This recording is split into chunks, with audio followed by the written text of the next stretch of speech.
के साथ यदि हम इस यज्ञ को करते हैं तो निश्चित ही हमारी समस्त मनोकामनाओं को पूर्ण करने वाला होता है।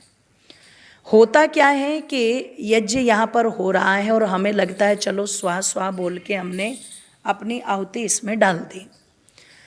आपने मंदिर में जाने वालों को देखा होगा, मंदिर में जो प्रतिदिन या साप्ताहिक या अपने अपने अनुसार जब तीज त्योहार पर पूजा करने के लिए जाते हैं तो मैं उनसे अक्सर पूछती हूँ कि आप मंदिर में क्या करने जा रहे हैं, तो वो दो चीज़ें कहते हैं।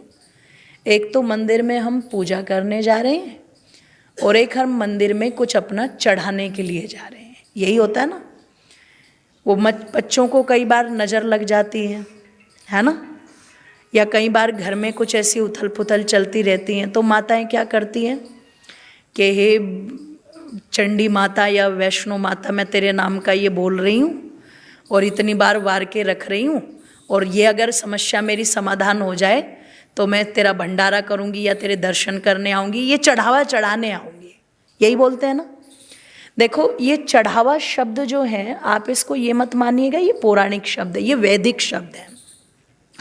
आप यदि संस्कार विधि को पढ़ेंगे तो ऋषि दयानंद ने वहाँ पर ये नहीं लिखा कि सामग्री डालें।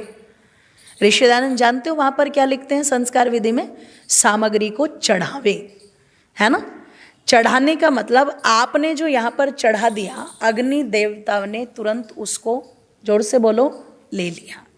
पर मंदिर के अंदर जो आप चढ़ाते हैं वो देवता लेते हैं क्या? क्यों जी? एक जगह पर पता लगा पंडित जी आ गए घर में पूजा कराने। मैं बचपन में थी तो ये हमारे गांव की बात है। तो वो क्या करते थे, आते के साथ में ही वो हल्दी लाओ, आटा लाओ, तो वो तुरंत ऐसे करके चारों तरफ एक चतुर्भुज का वो बना करके और उस पर आड़ी टेढ़ी रेखाएं खींचते थे और उस पर कुछ खाने से बना देते थे, बनाते थे ना। और मिट्टी की डली में वो लपेट करके धागा, ये गणेश जी है और ये हैं और ये हैं, ऐसे करके नवग्रह बना देते थे वो पूरे के पूरे। बोले 9 ग्रह की पूजा परिवार की सुख शांति के लिए। हाँ बिल्कुल बिल्कुल, हमारे प्रधान जी कह रहे हैं, बोले वो तो अब भी बना रहे। हाँ, उनकी सजी सजाई वो सब चीज़ें हैं तो वो चल रही है। तो बोले ये सुख शांति के लिए परिवार की क्या करा रहे हैं? 9 ग्रह की पूजा करा रहे हैं, है ना, परिवार की सुख शांति के लिए। तो वहाँ पर होता क्या था, जब उस पर चढ़ा दिया सब कुछ तो पंडित जी लिस्ट पहले से ही बना करके दे देते थे, इतनी लंबी, पूजा करने से पहले। क्योंकि जो पूजा करवाता था सुख शांति के लिए वो पंडित जी से ही तो पूछता था ना।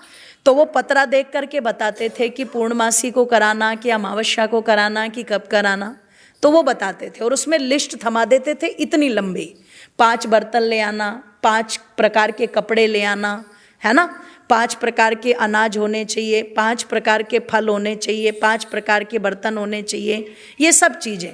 तो वो जो सब चीज़ें मंगवाते थे, पंडित जी से यजमान पूछता था कि पंडित जी ये सब चीज़ें किस लिए? तो पंडित जी कहते थे ये सारी की सारी चीज़ें किस पर जाएंगी? देवताओं पर चढ़ेगी। देवताओं के नाम का चढ़ावा चढ़ाना पड़ेगा, देवता नाराज हैं तुम्हारे। और जब तक देवताओं का चढ़ावा नहीं चढ़ेगा तब तक देवता खुश होने वाले, जोर से बोलो, नहीं है। तो नाराज देवताओं को खुश करना है। तो अब यजमान बेचारा अपने घर की सुख शांति के लिए क्या करेगा? चलो भाई, जैसा पंडित जी बता रहे हैं वैसा करके देख लेते हैं, परिवार में सुख शांति हो जाए, देवताओं की कोई नाराजगी ना हो। तो जब वो सारा सामान लेकर के आते थे तो फिर पंडित जी यजमान से कहते थे 3 बार जल हाथ में दे के जल पी ले, ना कोई मंत्र, ना कोई मंत्र का अर्थ, बस सीधे ही जल पी लो, पी जाओ जल, है ना। और पता लगा जल पिला करके और तिलक आदि करके और मोली आदि सब कुछ बांध करके फिर वो कहते थे हाथ जोड़ो, देवता आ रहे हैं। हाथ जोड़ो, देवता, जोर से बोलो, आ रहे हैं। अब सूर्य को भी देवता कहा गया, लेकिन हमें तो कभी नहीं दिखाई दिया कि सूर्य हमारे घर में उतर के आ गया हो, है ना। चंद्रमा को भी देवता कहा गया है, अग्नि को भी देवता कहा गया है, वायु को भी देवता कहा गया है, पृथ्वी को भी देवता कहा गया है। तो वो क्या कहते थे? देवता आ रहे हैं। कौन सी फ्लाइट लेके आ रहे हैं ये नहीं बताते थे, बस बोले आ रहे हैं। तो जब देवता आ गए, अब यजमान को नहीं दिख रहे तो बोले हाथ जोड़ लो। और जो मैं क्रिया कह रहा हूं, एक व्यक्ति वो क्रिया करता चला जाए, बाकी सब हाथ जोड़ के बैठो। तो वो क्रिया क्या होती थी? फलम समर्पयामि, फल यहाँ चढ़ा दो। पुष्पम समर्पयामि, पुष्प यहाँ चढ़ा दो। जलम समर्पयामि, जल यहाँ चढ़ा दो। वस्त्रम समर्पयामि, वस्त्र यहाँ चढ़ा दो। अन्नम समर्पयामि, अन्न यहाँ चढ़ा दो। पात्रम समर्पयामि, पात्र यहाँ चढ़ा दो। उस छोटी सी चौकी के ऊपर सारा का सारा सामान चढ़वा लेते थे। और जब वो सारा सामान वहां पर चढ़ जाता था, दक्षिणाम अपि समर्पयामि, अब दक्षिणा चढ़ा दो। तो जब सब कुछ चढ़ गया तो चढ़ करके फिर मुंह में पता नहीं अंदर ही अंदर क्या बोलते थे, जीरा सा चबा करके, और फिर कहते थे देवता अब सुख शांति से चले गए, अब सारी समस्याओं का निदान हो गया। एक बार भी कोई खड़े होके ये नहीं पूछता था देवता चले गए तो ये सारा सामान यहाँ काहे को छोड़ गए। सामान तो देवताओं के लिए थे ना। अब वो सारा सामान कहा जाता था पंडित जी के झोले में। तो जो पंडित जी खाली झोला लेके यूं आते थे ना कंधे करके, उनका कंधा भी एक तरफ यूं झुक जाता था क्योंकि सामान इतना रहता था उसमें, है ना। तो आप विचार करना, चिंतन करना, जिन्होंने कहा कि देवता नाराज है, वास्तव में देवता नाराज होते हैं। जब अनावृष्टि, अतिवृष्टि, भूकंप, अकाल, बाढ़, सूखा, ये सब समस्याएं आती हैं तो सच में ये देवता प्रकृति के हमसे कहीं ना कहीं बोलो नाराज होते हैं। और अगर आपको इनकी नाराजगी दूर करनी है तो वो चढ़ावा फिर वहाँ झूठ मूठ में नहीं, वो चढ़ावा असली में चढ़ाना पड़ेगा। तो ऋषि दयानंद ने कहा कि चढ़ाओ। जिन लोगों ने इतनी लंबी लिस्ट बना करके यज्ञ को इतना जटिल बना दिया था कि सामान्य व्यक्ति तो बेचारा करने की सोचे तो सबसे पहले तो जेब में देखना पड़ेगा कि कितने पैसे या कितने उधार लेने, तब जाके सोचता। पर आप देखो ऋषि दयानंद ने कितना सरल बनाया इसको। आम की समिधाएं, पीपल की समिधाएं आपको मुफ्त में भी कहीं से मिल जाएंगी ना, जिसके यहाँ पेड़ होंगे। उसमें थोड़ा सा घी, थोड़ी सी सामग्री और जल। ऋषि दयानंद ने कहा रोज करो, ये प्रतिदिन का करने वाला कृत्य है। और जब प्रतिदिन जिस घर के अंदर आप थोड़ा सा घृत और सामग्री लेकर के इसको करोगे तो फिर अपने जीवन के अंदर देखना कि देवताओं की कितनी कृपा बसेगी। बसरते श्रद्धा राय, जो सुपत है, कुपत पर नहीं चलना, जो सुपत है। और केवल मैं ही नहीं, आसमान हम सबको लेकर के चलो। प्रत्येक को अपनी ही उन्नति में संतुष्ट न रहना चाहिए, अपितु सबकी उन्नति में, जोर से बोलो, अपनी उन्नति समझनी चाहिए। कंपनी वाले क्या कहते हैं? मैं तुम्हें जोड़ूं, तुम 2 को जोड़ो, 2 4 को जोड़े, 4 6 को जोड़े, यही सिस्टम है ना। अगर आप अपने मंत्रों पर गहराई से विचार करोगे तो वही चीजें निकल करके आ जाएगी। मेरी एक सहेली है जो पहले दुबई में रहती थी, अभी वो गुड़गांव में रहती है। परसों फोन से उनसे बात हो रही थी। उनका बेटा बहुत इंटेलिजेंट है, तो वो बता रही थी मुझे कि मेरा बेटा आया और मेरे पास में बैठ करके बाइबल की बातें करने लगा। तो वो परिवार आर्य परिवार है, मैं उसमें जाती रहती हूँ, बहुत अच्छे संस्कार हैं पहले से ही उनका पूरा परिवार। शामली से ही हैं वो, आप जानते भी होंगे, श्री दिनेश जी आर्य, दिनेश जी धीमान, जो आर्य समाज के प्रधान और मंत्री भी रहे हैं। वर्तमान में भी संभवतः उनकी जो धर्मपत्नी है आर्य समाज शामली की प्रधाना है, नीलम जी आर्या, तो उन्हीं की वो बहन लगती हैं, दिनेश जी की बहन है वो सगी। तो वो परिवार आर्य समाजी। तो बोले मुझे मेरा बेटा बाइबल की बातें बताने लगा कि बाइबल में हमारे विद्यालय में, स्कूल में बताते हैं, गुड़गांव के सबसे महंगे स्कूल में पढ़ता है वो। तो बोले बाइबल में ये अच्छी बातें हैं, ये अच्छी बातें, और इंटरनेट पर भी वो सब चीज़ें पड़ी हुई हैं। तो बोले इसके पापा ने तुरंत बोला कि तुझे बाइबल पढ़ने का टाइम तो मिल गया, पर जो हम तुझे रोज़ बोलते रहते हैं कि कुछ वेद के बारे में पढ़ो और ये सत्यार्थ प्रकाश पढ़, तो तू इसके बारे में नहीं पढ़ता। तो बच्चे ने अपनी एक समस्या बताई, और वो समस्या क्या थी कि पापा मैं पढ़ तो लूँ लेकिन वेदों के बारे में इंटरनेट पे उतना कुछ है तो नहीं, है ना, सत्यार्थ प्रकाश के बारे में उतना सरल करके बताया तो नहीं गया है। तो मुझे लगा कि बच्चे की समस्या तो बिल्कुल जेन्युइन है और इस पर हमें विचार करना चाहिए। और मैं सोच भी रही हूँ कि इस पर कुछ काम करूँ मैं, कि सरल से सरल करके ये चीज़ें लोगों तक कैसे पहुँचाई जा सके। आज दूसरे लोग अपने ग्रंथों की अच्छी अच्छी बातें सरल करके इंटरनेट पर हर जगह छोटे छोटे ट्रैक्स छपवा करके बांट रहे हैं और बच्चों पर उसका प्रभाव जा रहा है। हिंदुओं के बच्चे गले में क्रॉस का चिन्ह डाल के या हाथ में लटका लटका के घूम रहे हैं ना।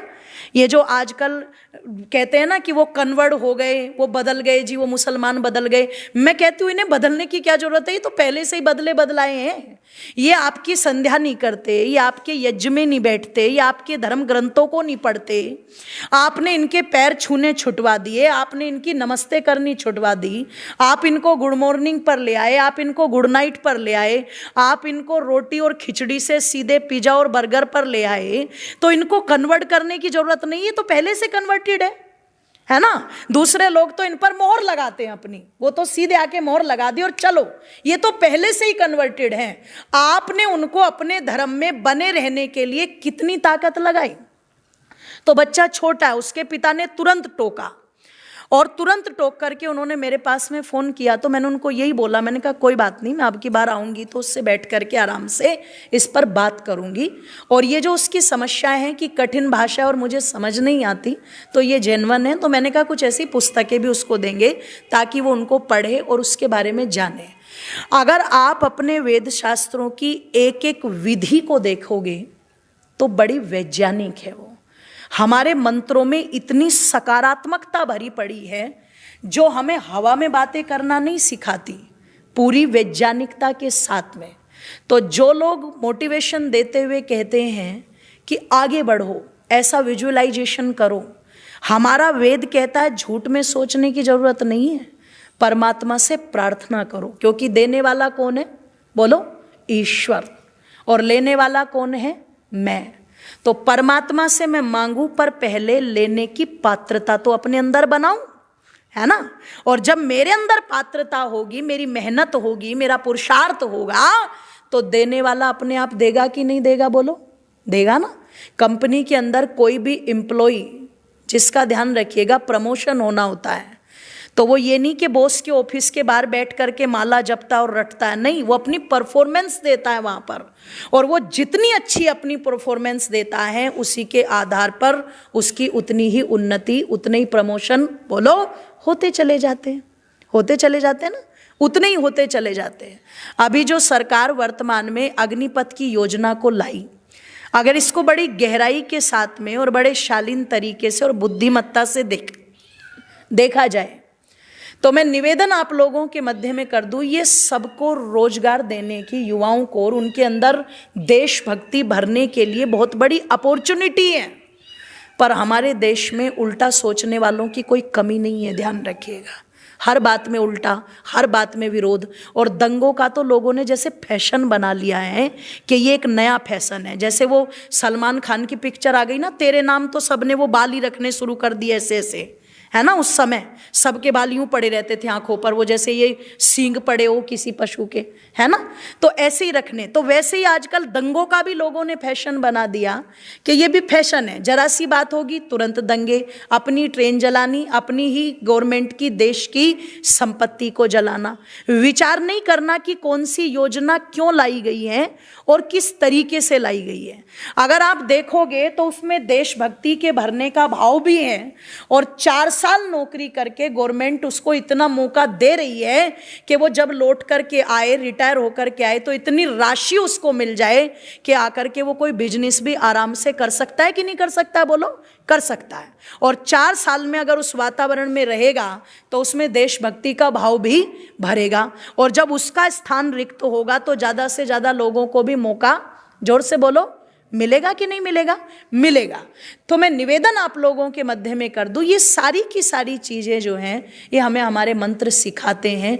इसलिए जो व्यक्ति श्रद्धा से यज्ञ करेगा, श्रद्धा से अपनी आहुति प्रतिदिन यज्ञ में चढ़ाएगा, वो समस्त देवताओं की कृपा का पात्र बनता है।